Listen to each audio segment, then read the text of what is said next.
This plan, approved by the Israeli Security Cabinet early on Friday, allowing for the occupation of Gaza City, is less than Prime Minister Benjamin Netanyahu had been pushing for as late as Thursday night. He said that he wanted all of Gaza that's not currently in Israeli control occupied. Now, even this plan does involve taking Gaza City, a city with 800,000 Palestinians currently residing in it. Some have said that this is only the first phase of that plan. Regardless, the Israeli military is said to be completely against it, partly because they believe it will lead to the deaths of many of their soldiers. Chief of Staff Eyal Zamir had instead pushed for the encircling of Gaza City as a pressure tactic on Hamas.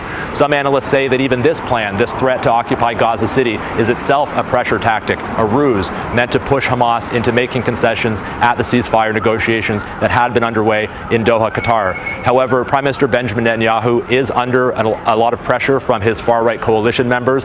They do not want the war to end. They've long advocated for the displacement of the Palestinian population, as well as the seizure and resettling of all of Gaza. Now, Netanyahu has said that Israel will not annex Gaza, they will not administer Gaza, and once they've disarmed Hamas and demilitarized the Strip, they will hand over control of Gaza to an entity that's not Hamas and that's not the Palestinian Authority. What that is remains to be seen. Meanwhile, in Israel, we've seen strong reaction to this decision because this move will see Israeli forces moving into areas where they previously hadn't been and where the Israeli hostages still held captive in Gaza are thought to be. The family members of the hostages are very concerned that this new operation will see harm come to their loved ones. In the past, Hamas has threatened to execute Israeli hostages rather than letting them be rescued by Israeli forces. And the family members of the hostages say that this move is a death sentence for their loved ones. They've been protesting outside the venue when these deliberations were held, and they're expected to hold very large protests on Saturday.